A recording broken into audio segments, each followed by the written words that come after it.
Iqbal kitchen. कैसे हैं आप सब? उम्मीद करती हूँ आप सब ठीक होंगे। आज मैं आपके साथ रेसिपी लेके आई हूँ कड़ी पकोड़ा की रेसिपी। बहुत मजेदार होती है रेसिपी, ये ट्रेडिशनल रेसिपी है। पहले ये घरों में बना करती थी, अभी भी बनती है, लेकिन अब ये बाजार में भी जो है वो बहुत ज्यादा ही सेल होती है। बहुत मजेदार है। अपनी रेसिपी की तरफ चलेंगे। सबसे पहले हम लस्सी तैयार करेंगे। मेरे पास ये दही है, 750 ग्राम है। इसको यूं आपने पहले डालने से पहले अच्छी तरह मिक्स कर लेना। एक बाउल में आपने डाल देना। डायरेक्ट आपने इसको पतीली में पकाना नहीं शुरू कर देना, क्योंकि वो गुठलियां बन जाती हैं उससे। अब इसके अंदर हम नमक डालेंगे। 1 चम्मच मेरे पास एक टेबलस्पून नमक है, ये डाल देंगे। 1 टेबलस्पून मेरे पास लाल मिर्च है, ये डाल देंगे हम। 1 टेबलस्पून मेरे पास हल्दी है, इसको भी डाल देंगे हम।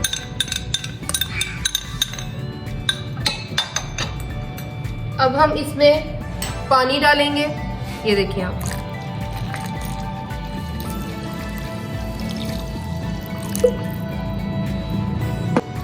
इसको हम थोड़ा सा यूं मिक्स करेंगे। अगर आप इसको ग्राइंड कर सकते हैं तो आप ग्राइंड कर लें।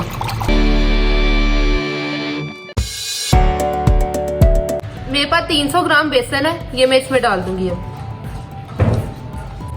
अब आपने इसको इसी के साथ मिक्स करना है कि इसकी गुठलियां ना बने। ये हमारा मिक्स हो गया। मैंने इसमें 1 लीटर पानी डाला था। इसमें पानी बहुत डालना है, तकरीबन आपने इसमें 1.5 लीटर पानी डालना है। अभी मैंने इसमें 1 लीटर पानी डाला है, बाकी जब हम इसको पकाएंगे तब पानी डालेंगे।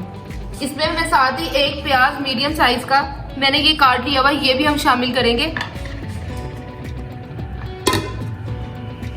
ये तो मैंने मैदा तैयार किया है, इसका ये मैं इसके अंदर डाल दूंगी।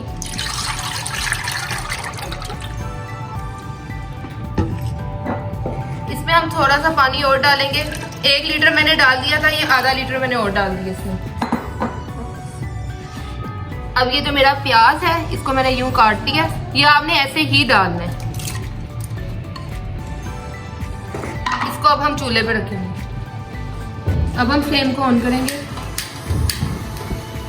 इसको आपने तेज आंच पे 15-20 मिनट पकाना है, और आपने चम्मच जो है वो नहीं छोड़ना। अगर आप इसको चम्मच छोड़ देंगे तो इसकी गुठलियां बन जाएंगी। ये देखिए मुझे 15-20 मिनट हो चुके हैं। ये हमारी कड़ी ठीक होने लग गई है, ये आप देख सकते हैं। इसको मैं हल्की आग पे रख दूंगी ताकि इसकी जो कचैन है बेसन की वो बिल्कुल खत्म हो जाए। इसको हम साइड पे रखेंगे और पकौड़ों का सामान हम रेडी करेंगे।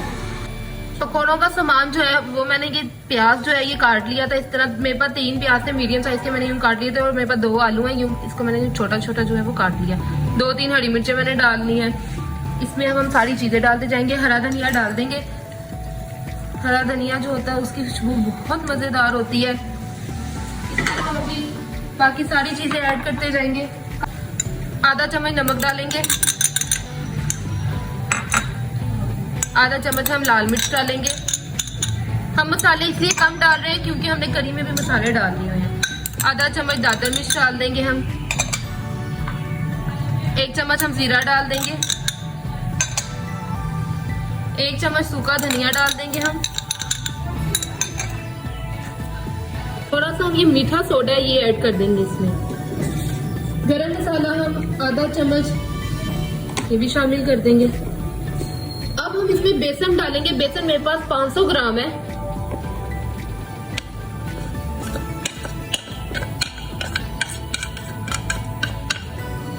चलें जी, अब इसको हम मिक्स करेंगे। इसको आप मिक्स हाथ से भी कर सकते हैं और चम्मच से भी कर सकते हैं।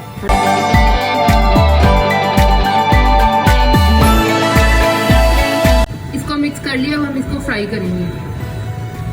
जैसे ही घी गर्म हो जाएगा हम इसमें पकोड़े डाल देंगे।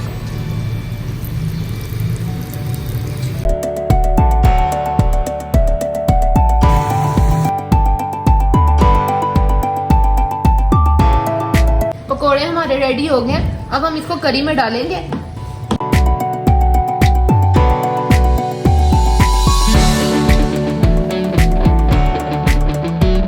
करी हमारी बिल्कुल रेडी हो गई। मैंने पकोड़े डाल दिए। अब हम इसका तड़का तैयार करेंगे। मैंने 1 कप ऑयल लिया है। जैसे ही गर्म होगा उसमें मैं 6 साबुत लाल मिर्च डाल दूंगी। ये देखेंगे मेरी रेड होने लग गई है। इसको मैं नीचे उतार लूंगी और फिर इसमें जीरा डालूंगी, क्योंकि अगर आप इसमें जीरा डाल देंगे ऐसे ही तो वो सारा ब्लैक हो जाएगा। ये देखिए तड़के के अंदर मैं 3 चम्मच जीरा छोटे चाय के चम्मच ये मैं इसको डाल दूंगी।